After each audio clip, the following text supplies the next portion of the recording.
অনেক রাজনৈতিক দলের নেতাকর্মী অস্ত্র হাতে ঘোষণা দিয়ে চাঁদাবাজি করছে। মাননীয় উপদেষ্টা, একটা প্রশ্ন আপনাদের মধ্যে অনেক সমন্বয়ক সহ দেশের মানুষের একটা প্রশ্ন ছিল যে আপনি যেহেতু ছাত্র জনতার প্রতিনিধি, আপনি সেই হিসাবে পরিদর্শনে আসতেই পারেন, তবে আজকের এই পরিদর্শনটা কি স্বরাষ্ট্র উপদেষ্টার হতে পারত কিনা, এবং সমন্বয়ক সহ শিক্ষার্থীরাও বলছেন যে যেখানে স্বরাষ্ট্র উপদেষ্টার এই জিনিসটা করা দরকার সেখানে অন্যরা কেন করছে, তিনি কেন মাঠে নেই? স্বরাষ্ট্র উপদেষ্টাও আমার জানা মতে করছেন, তিনিও পরিদর্শন করছেন, কিন্তু তিনি ততটা মিডিয়ার সামনে আসেন একটু কম। তবে তিনি পরিদর্শন করছেন আমার জানা মতে। তিনি এবং তার টিম প্রতি রাতেই বের হচ্ছেন, দেখছেন যে টহল ঠিক মতো হচ্ছে কিনা। সবসময় প্রচার না হলেই যে সরকার কাজ করছে না তা না, সরকার কাজ করছে, তবে সেটা হয়তো ঠিকভাবে প্রচারটা হচ্ছে না। আপনি কি মনে করেন যে এখন যে ধরনের অপরাধগুলো হচ্ছে, বিগত সময়ে তো এত অপরাধ হয়নি, তাহলে এই অপরাধের পিছনে কি আসলে অন্য কোনো উদ্দেশ্য আছে, নাকি এটা ন্যাচারাল কোনো ব্যাপার?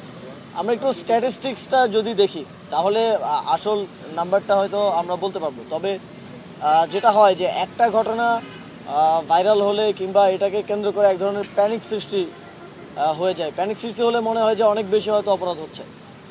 তবে আমাদের সবসময় স্ট্যাটিস্টিক্সের উপর নির্ভর করা উচিত। আপনারা সাংবাদিকতা করেন, আপনাদের কাছেও আছে, আমাদের ল এনফোর্সিং এজেন্সিদের কাছেও আছে অভিযোগ কী পরিমাণ পড়তেছে, কী ধরনের অপরাধ হচ্ছে, এটার গ্রাফটা কেমন, এগুলো দেখলে আসলে প্রকৃত চিত্রটা পাওয়া যায়। কারণ একটা ঘটনা সোশ্যাল মিডিয়ায় কিংবা অন্যান্যভাবে ভাইরাল হলে এক ধরনের প্যানিক সৃষ্টি হলে মনে হয় যে অনেক বেশি অপরাধ হচ্ছে, কিন্তু এটা তো একটা স্পেসিফিক ঘটনা। তো আমার মনে হয় যে আমরা স্ট্যাটিস্টিক্স ধরে যদি কথা বলি তাহলে আমরা বলতে পারবো যে আসল পরিস্থিতিটা কি।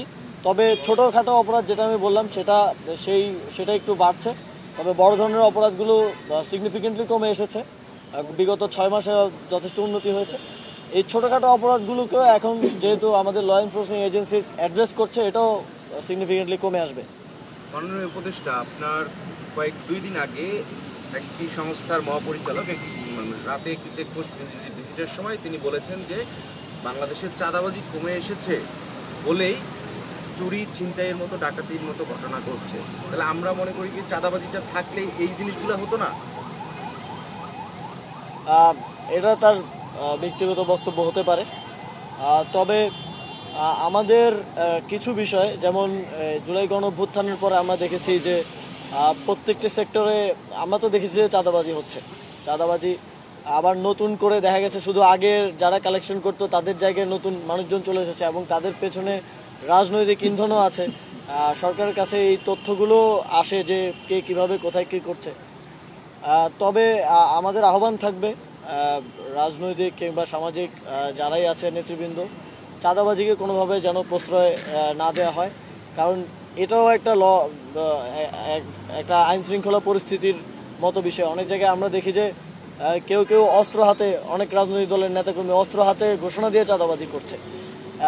এগুলো আসলে অ্যানার্কি তৈরি করে এবং এটা বাকিদেরকেও ইন্সপায়ার করে এই ধরনের কাজ করার জন্য। তো আমরা যদি রাজনৈতিক জায়গা থেকে এই জিনিসগুলো ঘটে, সেক্ষেত্রে সরকারের জন্য আসলে আইনশৃঙ্খলা